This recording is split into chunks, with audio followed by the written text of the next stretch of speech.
agama kita ini aslinya menurut saya ya, dalam pandangan saya, syariat-syariat dalam agama ini menyehatkan semua. Tapi kita tidak melakukannya untuk sehat. Kita melakukannya karena kewajiban dan ketaatan atau kebutuhan kita. Contoh, saya kasih clue-nya misalkan, Anda lagi sedih, Anda lagi takut. Anda lagi sedih, Anda lagi takut. Coba baca Quran, apa kata-kata yang Allah di situ jelaskan atau berikan kepada kita. Ada kata-kata takut dan sedih banyak. Contoh, orang-orang yang mengatakan, kata Allah surat Fussilat, Rabbunallah, summastaqamu, kata Allah, dan mereka beristiqomah. Terus Allah bilang apa di situ? Allah bilang seterusnya ketika mereka ngomong itu, Rabbunallah, ya Allah, Engkau Rabb kami. Dan mereka beristiqomah dengan itu. Maksudnya apa? Keyakinan mereka, kepercayaan mereka, iman mereka dengan kata tadi bahwa urusan hidupnya diurus oleh Rabbnya dia. Summastaqamu, maka yang terjadi apa? Wala khaufun alaihim wala hum yahzanun. Dia tidak akan takut, dia akan sedangkan sedih. Ini kan penyakit zaman sekarang. Tanpa kita sadari, penyakit-penyakit seperti anxiety, kecemasan, depresi, segala macam, itu sebenarnya selesai dengan cara apa? Dengan cara mengembalikan itu kepada keimanan yang sebenarnya. Salah satunya, oke, iman belum selesai nih. Misal, apalagi banyak contoh mungkin, lihat di surat Al-Baqarah. Orang-orang, kata Allah di situ, yang bersedekah di malam hari, kata Allah. Pernah dengar itu? Kemudian secara sembunyi-sembunyi. Yang ketiga apa? Terang-terangan. Apa dampaknya ke kejiwaan?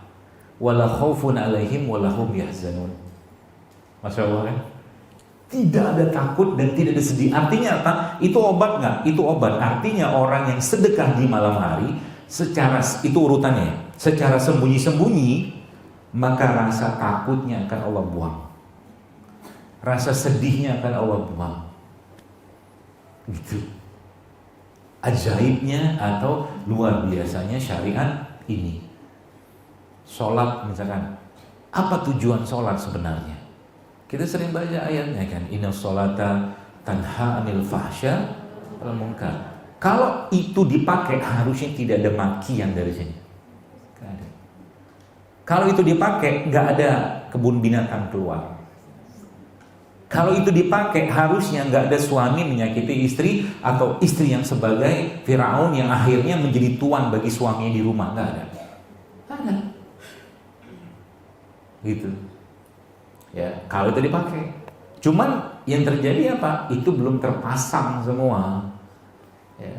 Makanya coba nanti kalau ada masalah, ujian atau apapun, coba Bapak Ibu pakai polanya Nabi. Apa pola Nabi sallallahu alaihi wasallam?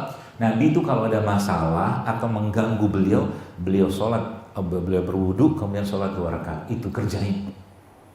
Ya, makanya ulama-ulama zaman dulu itu mereka, apalagi Anda ibu-ibu ya, Masya Allah, dimudahkan ya, Allah mudahkan Anda itu untuk masuk surga. Allah, ya, Allah mudahkan Anda untuk masuk surga, tapi ya tidak semudah itu juga. Ya, setan iblis kan tidak diam-diam, ya. Makanya kalau pas lagi di rumah, banyak di rumah itu disolatin aja terus, sholat sunnah itu.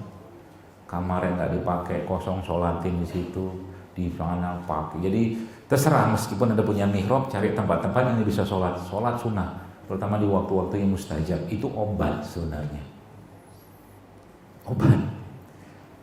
Bahasa Nabi itu, ya Bilal, arihna bis sholat. Wahai Bilal, istirahatkanlah kami dengan sholat. Jadi kalau Anda letih dengan urusan apapun, istirahatkanlah dengan sholat. Berarti bagus dong kalau kita memperbanyak sholat sunnah. Bagus, terutama di waktu-waktu yang dibolehkan. Contoh apa? Yang salah satu yang dianjurkan itu adalah misalkan ya dari waktu maghrib ke isya. Udah duduk saja di sejadah itu sholat sunnah 2 rakaat, sholat sunnah mutlak namanya, sampai ke isya. Atau yang mungkin di waktu-waktu diperbolehkan, misalkan antara duha sampai ke zuhur, itu juga diperbolehkan sholat itu setelah pekerjaan Anda selesai tentunya. Ya, yang nggak boleh kapan? Asar ke maghrib, itu nggak boleh.